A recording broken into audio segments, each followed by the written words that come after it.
Hello friends, मैं Amrendra Kumar. Welcome to AG point. चलिए, मैं उम्मीद करता हूँ कि आप लोग बहुत अच्छे होंगे। आज हमारा जो क्लास स्टार्ट होगा वह ब्रिटिश ईस्ट इंडिया कंपनी तथा बंगाल के नवाब एवं इनसे होने वाले प्लासी तथा बक्सर का युद्ध, है ना। तो चलिए आज हम स्टार्ट करते हैं इन सब के बारे में। इसके पहले मैंने आधुनिक भारत के और भी क्लास ले चुके हैं, जैसे भारत में यूरोपीय कंपनियों के आगमन में आंग्ल कर्नाटक युद्ध को मैं ले चुका था। चलिए अब इसके विषय में थोड़ा समझते हैं। ब्रिटिश ईस्ट इंडिया कंपनी तथा बंगाल के नवाब, इनको समझने से पहले बंगाल में कितने नवाब थे, पहले इनके क्रम को हम जान लेते हैं, क्योंकि बंगाल के क्रम को, नवाबों के क्रम को जानना जरूरी है, क्योंकि क्रमों से भी क्वेश्चन पूछता है। और पूरे आधुनिक भारत में याद रखिएगा, सबसे ज़्यादा जो क्वेश्चन बनते हैं ये बंगाल के नवाब, प्लासी और बक्सर के युद्ध है, सबसे इम्पोर्टेंट है, तो इसे थोड़ा ध्यान से पढ़िएगा। चलिए स्टार्ट करते हैं पहले बंगाल के प्रमुख नवाबों के क्रम में। प्रमुख नवाबों में अगर हम देखें तो एक नंबर में है मुर्शीद कुली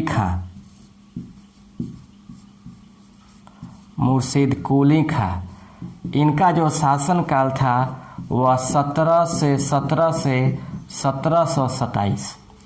उसके बाद इसका दामाद आता है सुजाउद्दीन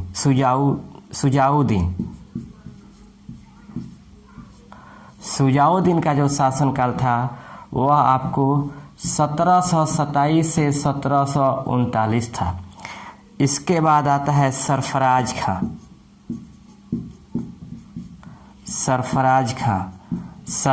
खां का जो शासनकाल होता है वह 1739 से 1740 होता है। उसके बाद चौथे नंबर में आता है अलीवर्दी खां, है ना। अलीवर्दी खां जो शासनकाल होता है वह 1740 से 1756 होता है। उसके बाद 5 नंबर में आता है सिराजुद्दौला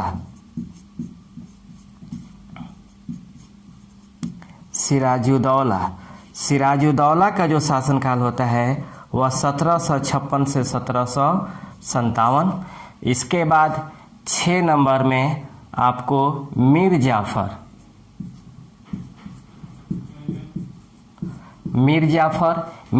का शासनकाल होता है 1757 से 1763। उसके बाद 7 नंबर में मीर कासिम का शासनकाल होता है मीर जाफर का 1757 से 1760 और मीर कासिम का 1760 से 1763। उसके बाद 8 नंबर में पुनः मीर जाफर, इनका शासनकाल होता है 1763 से 1765। उसके बाद 9 नंबर में आपको नजमुद्दौला का शासनकाल होता है 1765 से 1766। उसके बाद आपको 10 नंबर में सैफ-उद-दौला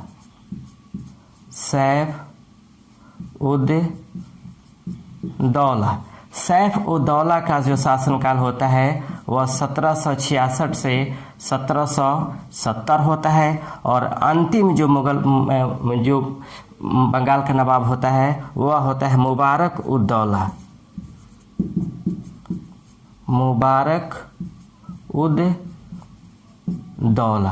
है ना। इनका जो शासनकाल होता है वह 1770 से 1775 तक होता है, 1775 तक। तो ये हमारे बंगाल के प्रमुख नवाबों का क्रम है। ये नवाबों का क्रम आप याद रखिएगा। ये कभी कभी क्वेश्चन में 4 नवाब को दे देगा, अब बोलेगा इसका क्रम लगाइए, ठीक ना। तो इन नवाबों का क्रम को पहले स्क्रीनशॉट ले लीजिए, सबसे इम्पोर्टेंट है। उसके बाद स्टार्ट करते हैं पूरे बंगाल में नवाबों का इतिहास और ब्रिटिश शासन का हस्तक्षेप। ओके, चलिए। समझिएगा आसानी से। बहुत इतिहास को मैं एकदम कहानी की तरह ही समझा रहा हूँ, इसको बहुत मजा आएगा।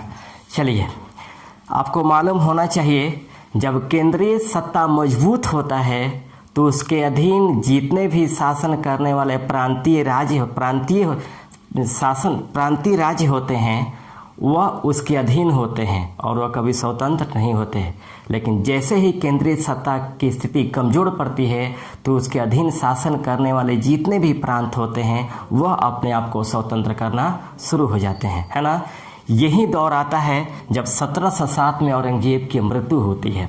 जब औरंगजेब की मृत्यु होती है तो उस समय मुगल कालीन सूबों में बंगाल सबसे धनी प्रांत था। मुगल कालीन सूबों में बंगाल सबसे धनी प्रांत था और केंद्रीय सत्ता से दूरी के कारण यह अपने आप को स्वतंत्र किया।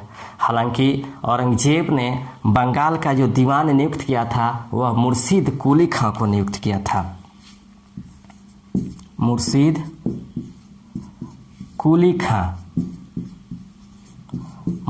कुली खां को बंगाल का दीवान नियुक्त किया था अपने अंतिम समय में। इसके पहले जो औरंगजेब था, औरंगजेब ने मुर्शीद कुली खां को दक्षिण भारत का सूबेदार नियुक्त किया था, लेकिन ने अपने अंतिम समय में बंगाल का दीवान नियुक्त कर दिया मुर्शीद कुली खां को। जब औरंगजेब की मृत्यु होती है और भारत में उत्तर मुगल काल आता है तो उत्तर मुगल काल का जो प्रसिद्ध शासक होता है वह फर्रुखसियर, वह मुर्शीद कुली खां को बंगाल का सूबेदार नियुक्त कर देता है। लेकिन इसी क्रम में फर्रुखसियर ने 3000 वार्षिक किराए के बदले अंग्रेजों को बंगाल में मुक्त व्यापार करने की अनुमति प्रदान करता है ना। लेकिन 1717 में मुर्शीद कुली खां ने अपने को स्वतंत्र घोषित किया और एक स्वतंत्र राज्य की स्थापना की, है ना। और इसका जो शासनकाल चला वह 17 से लेकर के 1727 तक। और इसने जब अपने आप को केंद्रीय सत्ता के दिल्ली से दूरी के कारण और केंद्र में शासकों की स्थिति कमज़ोर होने के कारण बंगाल में एक स्वतंत्र राज्य की स्थापना करता है। और बंगाल में स्वतंत्र राज्य की स्थापना करने के बाद ये अपना राजधानी ढाका से मुर्शिदाबाद ट्रांसफ़र करता है ना। ढाका से मुर्शिदाबाद ट्रांसफ़र करते हैं। बहुत बार क्वेश्चन पूछा गया है कि ढाका से मुर्शिदाबाद राजधानी किसने परिवर्तित की, तो मुर्शीद कुली खां ने, है ना। और 1717 में ही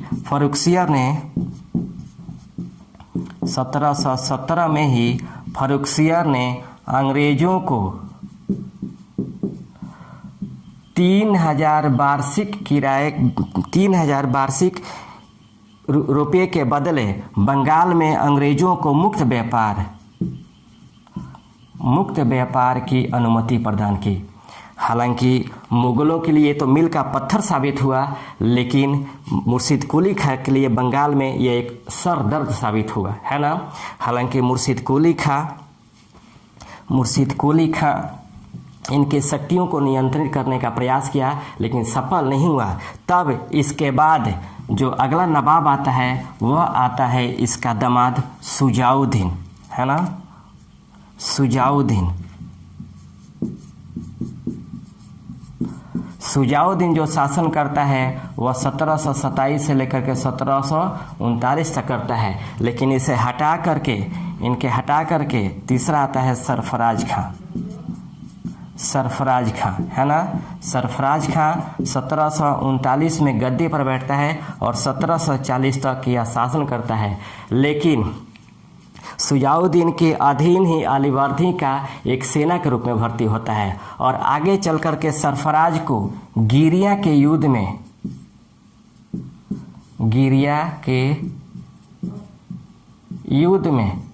1740 में पराजित करता है और पराजित करने के बाद बंगाल का नवाब बन जाता है। बंगाल का नवाब बन जाता है कौन? अलीवर्दी खां। फिर समझिएगा,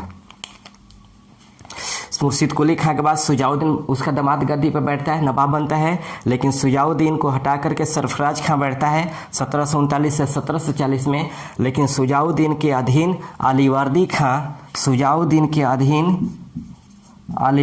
खां एक सेना में भर्ती होता है और आगे अपने शक्ति को मजबूत करता है, और मजबूत करने के बाद 1740 में गिरिया के युद्ध में सरफराज को पराजित करता है, और पराजित करने के बाद बंगाल का नवाब बनता है। और जब बंगाल का यह नवाब बनता है तो 1740 से लेकर के 1756 तक शासन करता है ना, 1756 तक शासन करता है। लेकिन आश्चर्य की बात यह है कि अलीवर्दी खां का को कोई वास्तविक लड़का या उत्तराधिकारी नहीं था। अलीवर्दी खां को मात्र 3 पुत्रियां ही थी।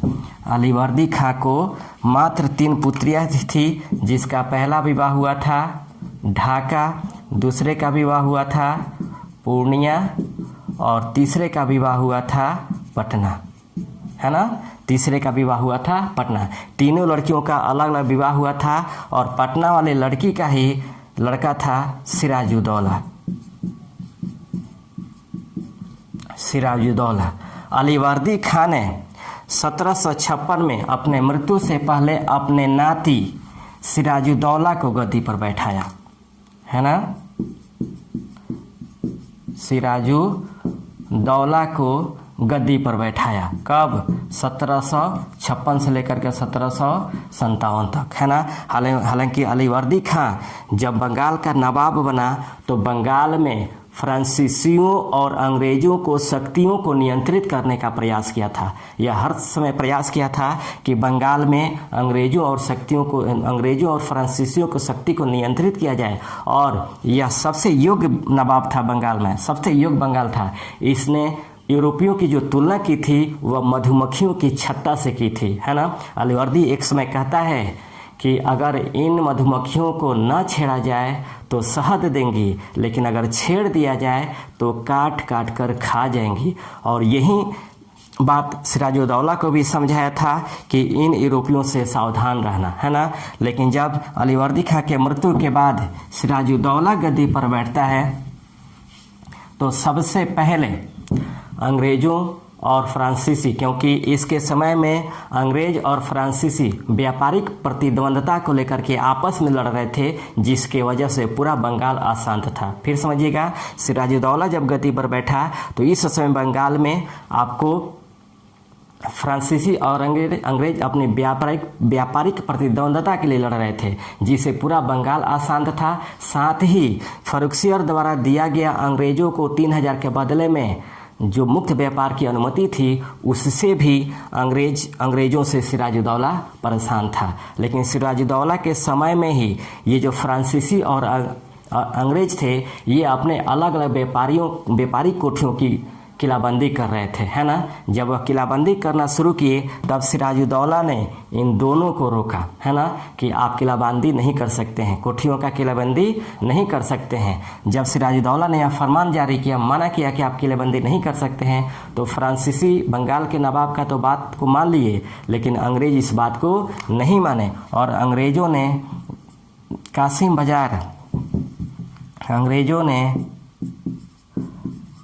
कासिम बाजार की किलाबंदी जारी रखी, है ना, किलेबंदी जारी रखी, जिसके वजह से और सिराजुद्दौला नाराज हुआ, और नाराज होने के बाद 20 जून 1756 को कलकत्ता पर अधिकार किया, है ना, और अधिकार यानी कासिम बाजार पर अधिकार किया, और अधिकार करने के बाद अंग्रेज़ों को यहाँ से बाहर निकाल दिया, जो फुल्टा द्वीप पर जाकर शरण लिए थे। फुल्टा द्वीप पर जाकर शरण लिए थे। बाकी जो कुछ अंग्रेज पकड़े गए थे, व्यापारी पकड़े गए थे, उनको कासिम बाजार में ही एक रूम था जो 18 फीट चौड़ा, 18 फीट लंबा एवं 14 फीट चौड़ा एक रूम था। इसी में 146 अंग्रेज़ों को कैद कर दिया, है ना, 146 अंग्रेज़ों को कैद कर दिया, जिसमें मात्र 23 ही सुबह बचे थे, 23 ही बचे थे, है ना। इसकी जो इस घटना को जो कहा जाता है वह आपको ब्लैक होल घटना, इस घटना को कहा जाता है ब्लैक होल घटना या काल कोठरी त्रासदी, काल कोठरी त्रासदी,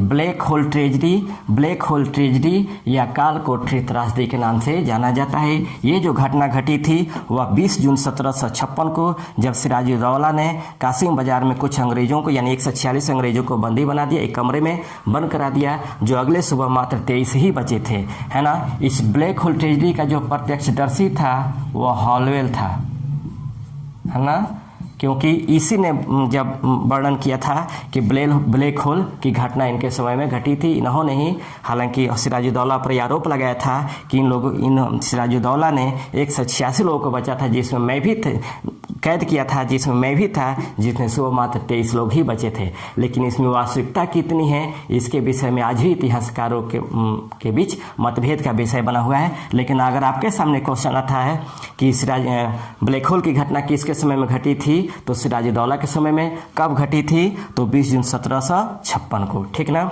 इसके बाद और सिराजुद्दौला ने कासिम बाजार पर जब आक्रमण किया, उसको अपने कब्जे में लिया, तो कलकत्ता का नाम बदल कर दिया अलीनगर, है ना,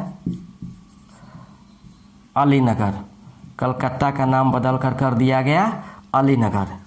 ये किसने किया, ये आपको सिराजुद्दौला ने किया था, है ना। और फरवरी 1756 में वाटसन, जनवरी 1756 में वाटसन एवं क्लाइव ने कासिम बाजार पर आक्रमण किया, है ना, कलकत्ता पर आक्रमण किया। और आक्रमण करने के बाद सिराजुद्दौला से संधि की 9 फरवरी 1756 को, है ना, 9 फरवरी 1756 को अलीनगर की संधि की, है ना, अलीनगर की संधि की, अलीनगर की संधि की। और इस संधि के तहत सिराजुद्दौला को बंगाल में मुक्त व्यापार करने की अनुमति मिल गई, अपने कोठियों को किलाबंदी करने की अनुमति मिल गई, साथ ही अंग्रेजों द्वारा बंगाल में सिक्का ढालने और प्रचलन करने की अनुमति मिल गई। यह सिराजुद्दौला के साथ यह 9 फरवरी 1756 को अलीनगर की जो संधि थी वह सिराजुद्दौला पे एक नैतिक दबाव था। ऐसा माना जाता है कि उसके समय में जो घटना घटी थी जिसमें काफ़ी निर्दोष लोग मारे गए थे, इसी वजह से वाटसन एवं क्लाइव ने जनवरी 1756 में कलकत्ता पे आक्रमण किया और अंततः 9 फरवरी 1756 को सिराजुद्दौला के साथ अलीनगर की संधि की, ठीक ना।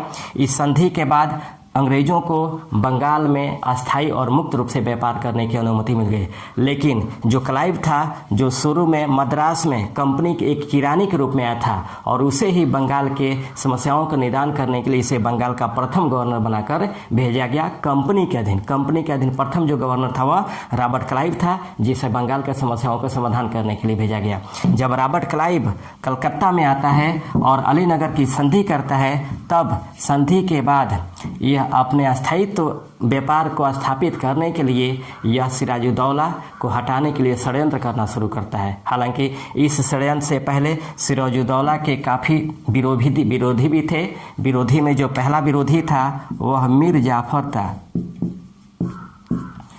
जाफर था, है ना। यह आपको सेनापति था, सिराजुद्दौला का सेनापति था और साथ में इसका बहनोई भी था। दूसरा जो विरोधी था वह मौसी घसीटी बेगम थी, मौसी घसीटी बेगम थी। तीसरा जो विरोधी था वह राय दुर्लभ था जो दीवान था, है ना। उसके बाद आपको अमीन चंद, है ना। तो ये आपको मिर्जाफर, सेनापति, मौसी घसीटी बेगम, राय दुर्लभ, अमीन चंद इत्यादि सिराजुद्दौला के विरोधी थे।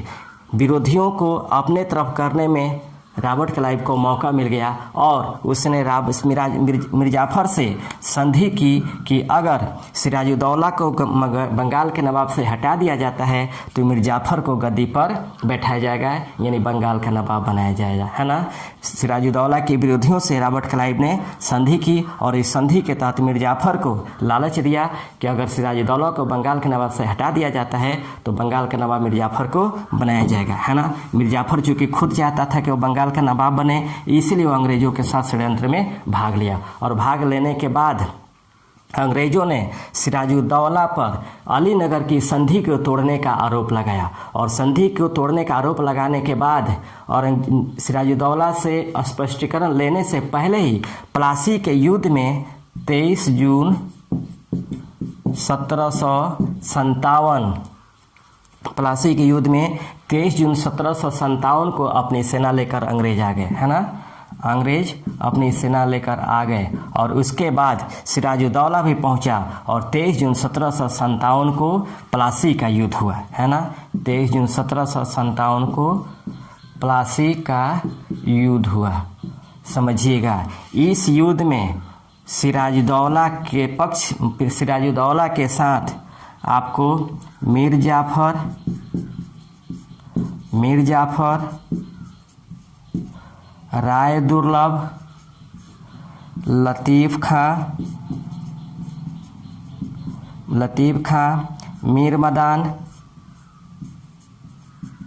मीर मदान और आपको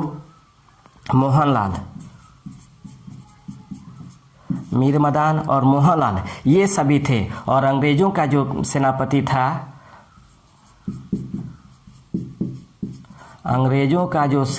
था वह रॉबर्ट क्लाइव था। इनमें जो ये तीन पहले थे, मीर जाफर, राय दुर्लभ और लतीफ़ खां, यह षड्यंत्रों के तहत सिराजुद्दौला को धोखा दिया। युद्ध क्षेत्र में लड़ते हुए मारे गए मीर मदान और मोहनलाल, है ना। प्लासी के युद्ध में मीर मदान और मोहनलाल लड़ते हुए मारे गए और मीर जाफर, राय दुर्लभ और लतीफ़ खां, इन लोगों ने इस युद्ध में कोई भूमिका नहीं निभाई और युद्ध में ही बीच में छोड़कर चले गए। जब सिराजुद्दौला को यह एहसास हुआ कि मेरे साथ विश्वासघात हुआ है तो यह महल की तरफ भागा, लेकिन महल तरफ भागने के क्रम में ही मीर जाफर का जो लड़का था मीरन और बेग मुहम्मद, मीरन ने बेग मुहम्मद की सहायता से इनकी हत्या कर दी, है ना। मीरन जो मीर जाफर का लड़का था, इसने बेग मुहम्मद के माध्यम से सिराजुद्दौला की हत्या कर दी और सिराजुद्दौला के हत्या के बाद 24 जून को हत्या की गई, क्योंकि एक दिन बाद मीर जाफर को पकड़ कर ले गया था मुर्शिदाबाद और मुर्शिदाबाद में मीर जाफर का जो लड़का था मीरन, उसने बेग मुहम्मद की सहायता से सिराजुद्दौला की हत्या कर दी और सिराजुद्दौला के हत्या के 5 दिन बाद रॉबर्ट क्लाइव ने मीर जाफर को बंगाल का नवाब बनाया, है ना। मीर जाफर को बंगाल का नवाब बनाया। मीर जाफर को बंगाल का नवाब बनाया 1757 से लेकर के 1760 तक। लेकिन जब रॉबर्ट क्लाइव ने मीर जाफर को बंगाल का नवाब बनाया, तब मीर जाफर ने रॉबर्ट क्लाइव को 24 परगना और साथ में बहुत ढेर सारी धनराशियाँ इनाम में दिया। हालांकि मुर्शिदाबाद में मीर जाफर को क्लाइव का गिद्दड़ कहा जाता है। मीर जाफर को मुर्शिदाबाद में क्लाइव का गिद्दड़ कहा जाता है ना। क्लाइव का गिद्दड़ के नाम से जाना जाता है। मीर जाफर जब गद्दी पर बैठा तो अंग्रेज़ों के लिए एक कठपुतली नवाब मिल गया और जब उसको धन की ज़रूरत हुई तब तक मीर जाफर पर दबाव बनाया कि वहाँ से धन को इकट्ठा लिया जाए। लेकिन मीर जाफर को लगने लगा कि अंग्रेज अब आवश्यकता से अधिक प्रशासनिक मामलों में हस्तक्षेप कर रहे हैं। जब मीर जाफर ने इसका विरोध किया, तब मीर जाफर का जो दामाद था मीर कासिम, उसने अंग्रेज़ों से एक समझौता किया कि अगर हमें नवाब बना देते हैं, तब नवाब बनने के बाद मैं बर्दवान, मिदनापुर और चिटगांव, इसके बाद इसका दामाद आता है मीर कासिम, है ना। मीर कासिम अंग्रेज़ों से समझौता करता है कि अगर हमें नवाब बना दिया जाता है तो मैं आपको चिटगांव, मिदनापुर चटगांव, मिदनापुर और बर्दवान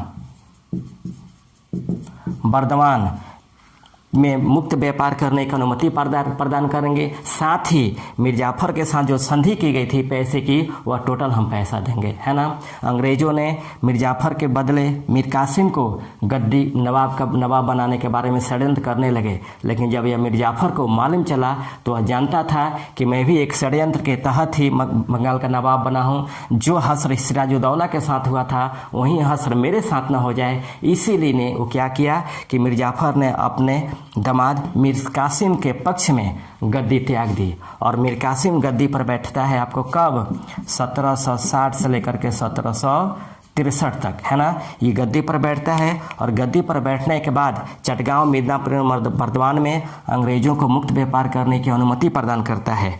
और इसके साथ जो समझौता हुआ था अंग्रेजों से, मिर्जाफर द्वारा जो बचे हुए धन थे वह दे दिया। देने के बाद मीर कासिम को लगा कि अगर हम बंगाल में यानी मुर्शिदाबाद में हम अपना शासन चलाते हैं तो संभव नहीं हो पाएंगे। इसलिए इसने क्या कि अपनी राजधानी मुर्शिदाबाद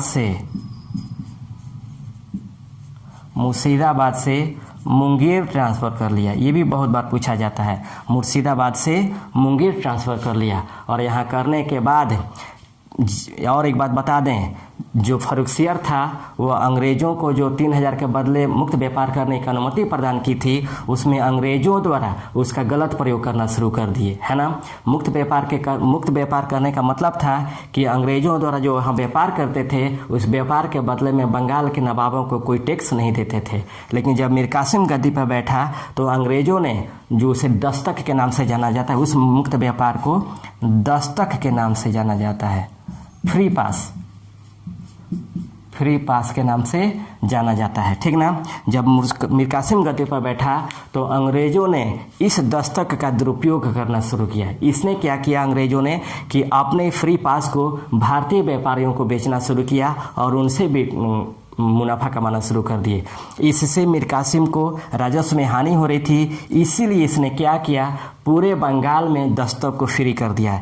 यानी हालांकि घाटा तो मीर कासिम को ही हो रहा था, लेकिन जब अंग्रेज़ों ने इसका दुरुपयोग करना शुरू किया तब मीर कासिम ने क्या किया, उस दस्तक को पूरे बंगाल में फ्री कर दिया। यानी अंग्रेज तो मुक्त व्यापार करेंगे ही, भारतीय व्यापारी भी मुक्त व्यापार करेंगे। जब व्यापारियों को भी मुक्त व्यापार करने के फ्री कर दिया तब अंग्रेज मीर कासिम से नाराज़ हो गए और नाराज़ होने के बाद इन पर दबाव बनाया कि हर हालत में आप दस्तक को वापस लीजिए, यानी भारतीय व्यापारियों को मुक्त व्यापार करने की अनुमति नहीं दीजिए, है ना। मीर कासिम ने इसका विरोध किया कि नहीं, जब आप हमें कोई टैक्स नहीं देते हैं तो हम क्यों व्यापारियों को पर इससे टैक्स वसूलें। इससे ज़्यादा हमें अपनी प्रजा को फ़ायदा होगा और साथ ही हमारे भारतीय व्यापारी को भी फ़ायदा होगा। लेकिन मीर कासिम और अंग्रेज़ों के बीच इस मुक्त व्यापार, इस दस्तक को लेकर के विवाद उत्पन्न हो गया और यही विवाद आगे चल करके झगड़ा में परिवर्तित हो गया। और 1760 से लेकर के 1763 के बीच में 3 युद्ध हुए और इसी तीनों युद्ध के क्रम में 10 जून 1763 को मीर कासिम ने पटना पर आक्रमण किया और पटना पर आक्रमण करने के बाद एलिस जो वहाँ का नेतृत्व करता था, इसकी हत्या कर दी। इसलिए 10 जून 1763 को पटना कांड के नाम से जाना जाता है, पटना कांड के नाम से जाना जाता है। फिर समझिएगा, मीर कासिम और अंग्रेज़ों के बीच दस्तक को लेकर विवाद उत्पन्न हुआ और इसी विवाद को लेकर यह झगड़ा में परिवर्तित हो गया। और इसी क्रम में 1760 से लेकर के 1763 के बीच में 3 बार युद्ध हुए। तीसरा युद्ध जो 10 जून 1763 को हुआ वह एलिस और मीर कासिम के बीच में हुआ। हालांकि इस युद्ध को मीर कासिम ने एलिस की हत्या की और हत्या करने के बाद वह अवध भाग गया, ठीक ना, जिसे पटना कांड के, जब इसको हत्या की वह पटना कांड से नाम जाना जाता है। हालांकि इस हत्याकांड से या इस लड़ाई से मीर कासिम को कोई ज़्यादा फायदा नहीं हुआ और वह जब उस पर दबाव पड़ने लगा तो ये भाग कर कहाँ चला जाता है, अवध के नवाब के पास, है ना। अवध के नवाब कौन होता है, शुजाउद्दौला के पास, है ना। चला जाता है और अंग्रेज पुनः मीर कासिम की जगह मीर कासिम को गद्दी से हटाते हैं और पुनः मीर जाफर को गद्दी पर बैठाते हैं। मीर जाफर को गद्दी पर बैठाते हैं, जिनका शासनकाल होता है 1763 से 1765, है ना। और जब यह गद्दी से हटता है तब अंग्रेज़ों से बदला लेने के लिए ये अवध के नवाब शुजाउद्दौला और भारत का बादशाह शाह आलम द्वितीय से सहयोग प्राप्त करता है। जब यह अवध के नवाब के पास शुजाउद्दौला गया रहता है मीर कासिम, वहीं पर शाह आलम द्वितीय से मुलाकात होती है और मुलाकात होने के बाद ये तीनों एक संगठन बनाते हैं जिसमें मीर कासिम बंगाल के अपदस्थ नवाब, क्योंकि वह अब नवाब नहीं था, बंगाल के अपदस्थ नवाब मीर कासिम,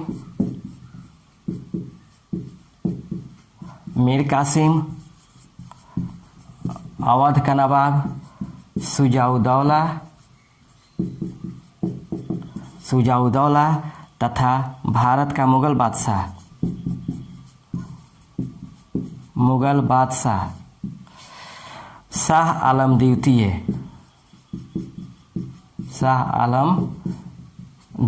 है ना। इन तीनों की संयुक्त समझौता होता है और समझौता के बाद यह अंग्रेज़ों से युद्ध करते हैं। कब? 23 अक्टूबर 1764, जो भारतीय इतिहास में बक्सर के युद्ध के नाम से जाना जाता है।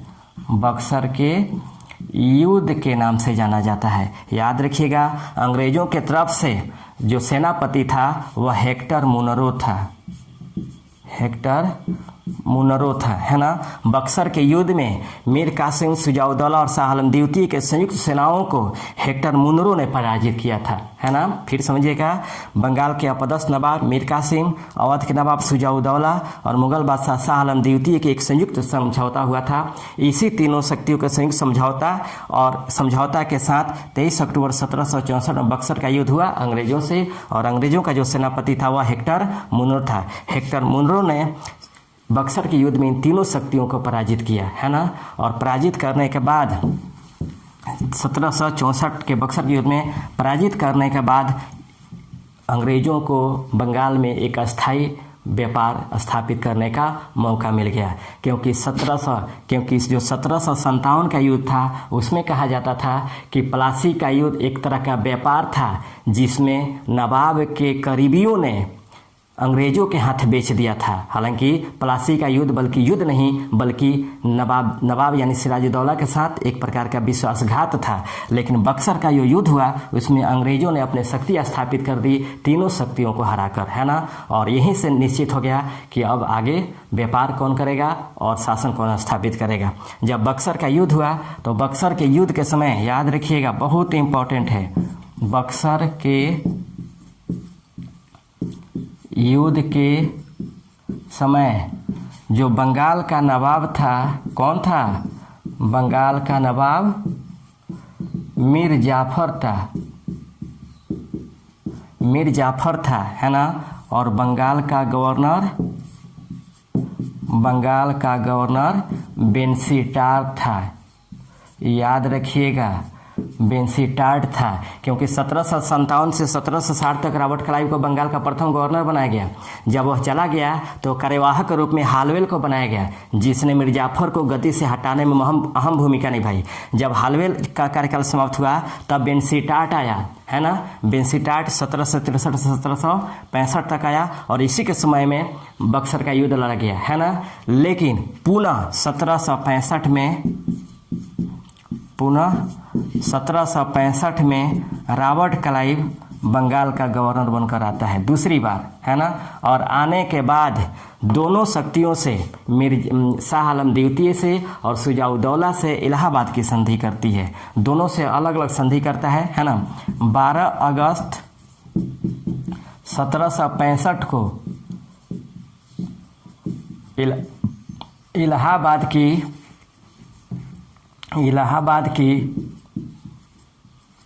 प्रथम संधि जो करता है वह आपको शाह आलम द्वितीय से करता है ना। रॉबर्ट क्लाइव 12 अगस्त 1765 को इलाहाबाद के प्रथम संधि करता है शाह आलम द्वितीय से, और इस संधि के तहत इस संधि के तहत 26 लाख वार्षिक किराए के बदले 26 लाख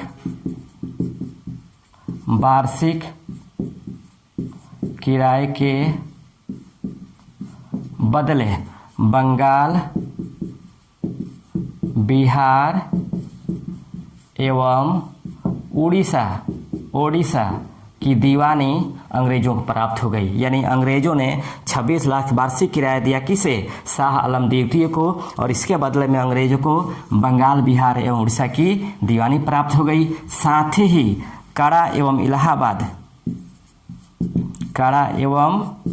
इलाहाबाद अवध के नवाब से लेकर मुगलों को प्रदान कर दिया गया, है ना।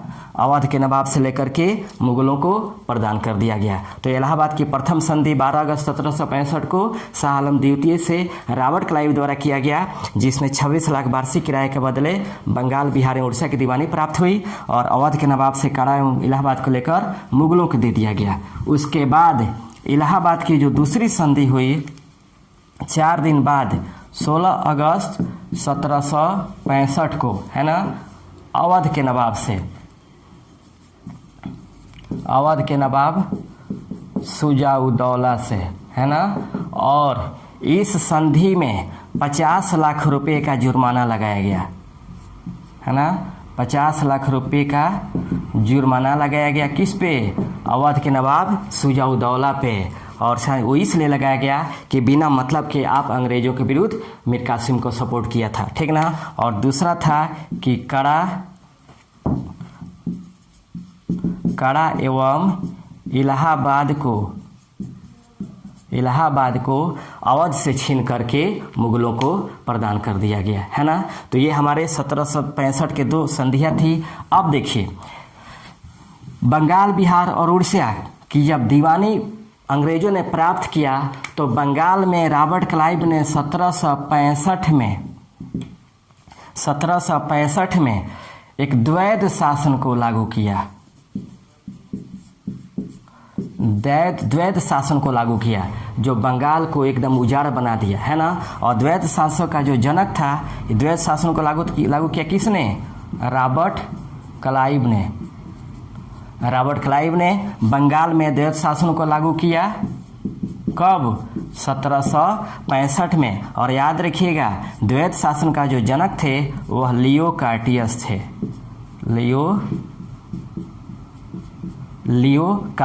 थे। फिर समझिएगा, जब बंगाल, बिहार, उड़ीसा की दीवानी प्राप्त हुई तो बंगाल में रॉबर्ट क्लाइव ने 1765 में द्वैध शासन लागू किया, और द्वैध शासन के जनक थे लियो कार्टियस। लेकिन आगे चल करके यह बंगाल को अकाल के काल में धकेल दिया, जिसमें लगभग 1 करोड़ लोगों की मृत्यु हुई थी और काफ़ी राजस्व की हानि हुई थी। इसके बाद कलकत्ता के बोर्ड ऑफ डायरेक्टर ने द्वैध शासन को समाप्त करने का निर्णय लिया। तब 1772 में वारेन हेस्टिंग जो बंगाल के अंतिम गवर्नर थे, इन्होंने द्वैध शासन को समाप्त किया, है ना। द्वैध शासन को समाप्त किया, ठीक। इसके बाद 5 फरवरी 1765 को आपको मीर जाफर की मृत्यु हो जाती है, और मृत्यु होने के बाद इसके जगह आपको नजमुद्दौला को अंग्रेजों के संरक्षण में बंगाल का नवाब बनाया जाता है। फिर नजमुद्दौला की मृत्यु के बाद सैफुद्दौला को बनाया जाता है, और अंततः बंगाल के अंतिम जो नवाब बनाया जाता है वह मुबारक उद्दौला को 1775 में बनाया जाता है। मीर कासिम की जो स्थिति होती है, जब युद्ध में हार जाता है तो भाग जाता है, और दिल्ली के निकट 1577 में एक दिनहीन की अवस्था में उसकी मृत्यु हो जाती है। और इधर बंगाल पे अंग्रेज़ों का पूर्ण अधिकार हो जाता है, और यहीं से इसने प्लासी के युद्ध जब करते हैं तो प्लासी के युद्ध में ही अंग्रेज़ों ने बांटो और राज करो को नीति लागू किया, और एक गुट से दूसरे गुट को लड़ाने की योजना बनाई। और साथ ही 1764 में बक्सर के युद्ध के बाद सभी शक्तियों को पराजित करने के बाद वह बंगाल में एक अस्थायी साम्राज्य की स्थापना करते हैं और एक निरंतर अपना शासन को चलाते हैं, ठीक ना। तो यही हमारा ब्रिटिश ईस्ट इंडिया कंपनी तथा बंगाल के नवाब तथा प्लासी तथा बक्सर का युद्ध था। मैं उम्मीद करता हूं कि यह क्लास आपको पसंद आए होंगे। अगर क्लास पसंद आते हैं तो प्लीज़ आप कमेंट सब्सक्राइब जरूर करें, अपने दोस्तों में शेयर भी करें और हमें ज़रूर बताएं कि हमारा क्लास कैसा चल रहा है। फिर हम नेक्स्ट अगले क्लास को लेकर हाजिर होंगे। तब तक के लिए बेस्ट ऑफ लक।